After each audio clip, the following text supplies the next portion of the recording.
Pois bem, prosseguindo no estudo dos evangelhos, para vocês poderem observar o desafio que é fazer a harmonia dos evangelhos, né? Por exemplo, nós estávamos estudando Lucas capítulo 13, agora nós vamos para Lucas capítulo 18.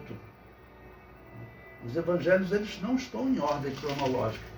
E nós fazemos um trabalho, é um trabalho bem antigo, né, que tem alguns livros que fazem esse trabalho na história, né?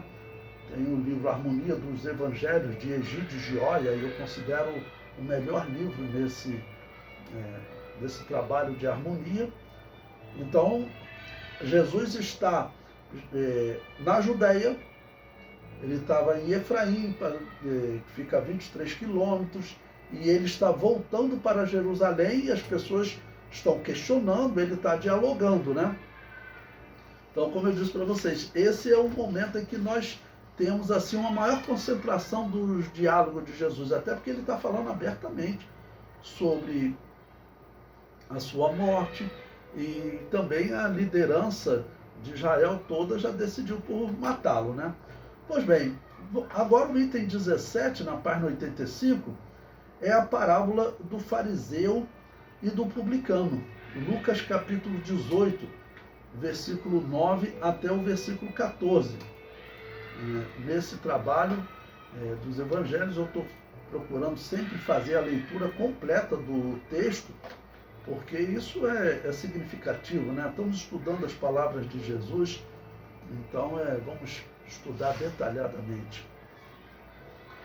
Bom, Lucas 18, versículo 9, nos diz o seguinte: e disse também esta parábola a alguns que confiavam em si mesmo, crendo que eram justos, e desprezavam os outros. Bom, observe, Jesus acabou de ser alertado por fariseus, tá bom?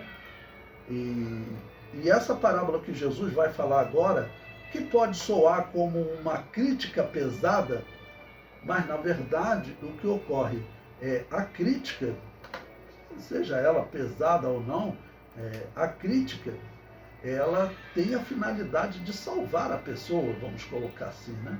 Ela tem a finalidade de salvar a pessoa. Então, é uma instrução que Jesus está passando para eles, tá bom? Pois bem, ele prossegue. Versículo 10. 2 homens subiram ao templo a orar, um fariseu e o outro publicano.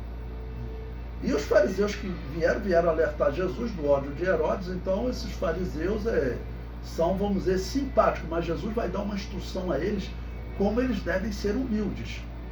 Além de avisar Jesus, seguir os mandamentos de Jesus, a mensagem de Jesus, eles têm que aprender sobre humildade e sobre como alcançar o perdão. Versículo 11.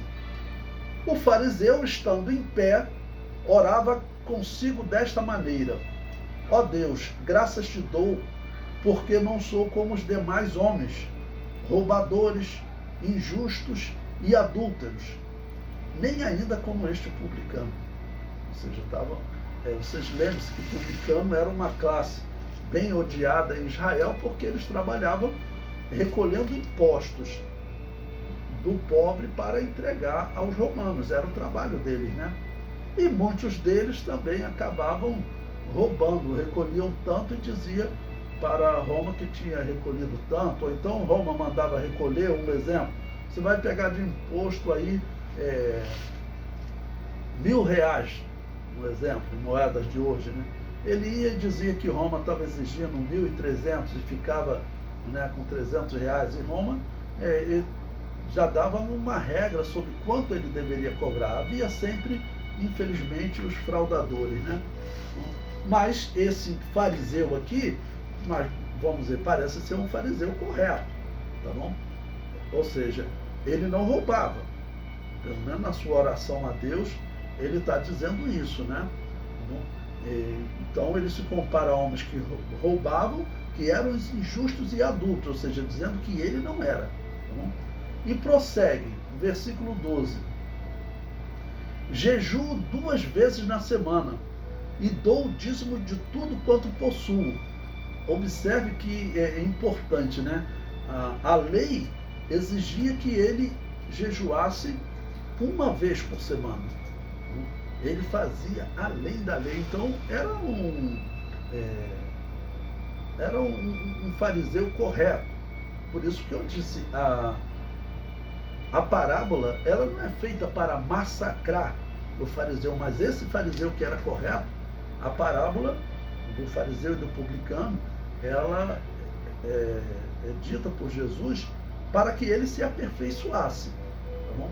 Além de fazer as coisas corretas como ele estava fazendo, ele precisava, entendeu, aprender como se alcança realmente a graça de Deus.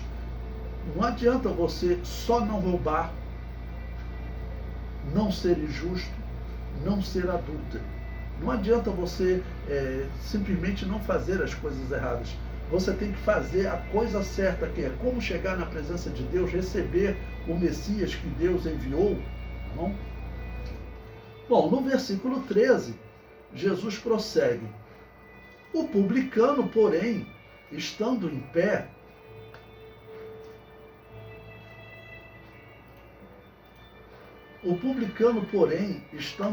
de longe, nem ainda queria levantar os olhos aos céus, mas batia no peito, dizendo: ó Deus, tem misericórdia de mim, pecador. Bom, o publicano, ele estava ouvindo a oração do fariseu? Muito provavelmente. Porque o costume em Israel não era orar, por exemplo, como os cristãos oram, né? Que a gente fala em espírito, né? Ou seja, estamos falando com o Senhor, mas nós não pronunciamos nenhuma palavra. Como o exemplo de Ana, tá bom? Que o sumo sacerdote lá, ele até pensou que ela estava bêbada. Tá bom? Então, normalmente o fariseu orava em voz alta. Então, o publicano estava lá ouvindo a oração, né? Ele muito provavelmente estava orando e estava ouvindo o que o fariseu falava. E o fariseu falava abertamente, né? Olha, eu não roubo, não sou injusto, não adultero, tá bom? E eu não sou também como esse publicano que está aqui. Versículo 14. Jesus diz: digo-vos que este desceu justificado para a sua casa, e não aquele. Porque qualquer que a si mesmo se exalta será humilhado, e qualquer que a si mesmo se humilha será exaltado. Ou seja, mesmo esse fariseu, sendo uma pessoa correta, pelo que parece, né, ele precisava saber que diante de Deus ele era pecador igual ao publicano. Um peca mais, outro peca menos, mas são todos pecadores. Ele deveria também falar como o publicano, dizendo: Deus, tem misericórdia de mim, pecador. Essa tem que ser a oração de todos os homens. Essa tem que ser a oração de toda a humanidade. Abraão, Isaac, Jacó, Moisés, Davi, José também, que é uma pessoa que nós consideramos ser na Bíblia irrepreensível, né? Então, mas todos os homens diante de Deus, a oração deles tem que ser essa: ó Deus, tem misericórdia de mim, pecador. Ok? O comentário no livro, eu coloquei aí: a lei exigia um jejum por semana. O fariseu dizia que jejuava 2 vezes por semana. Assim, o fariseu tentava ser superior à lei. Ou seja, ele não tinha tanto a consciência de que ele era um pecador como o publicano. E essa confiança ela é perigosa, né, para o homem. Essa confiança ela é perigosa para o homem. O homem deve se colocar humildemente diante de Deus com essa oração do publicano. Não estou dizendo que com isso você seja um pecador igual ao publicano. Você pode ser até mais, ser menos, né? Que aquele publicano, o pecado dele, nós conhecemos, era trabalhar para a religião pagã, trabalhar para a religião de Roma. Então, ele tinha esse pecado. Mas toda a humanidade, ela deve fazer a oração dele: ó Deus, tem misericórdia de mim, pecador. Essa é a oração. Tá ok? Essa é a oração.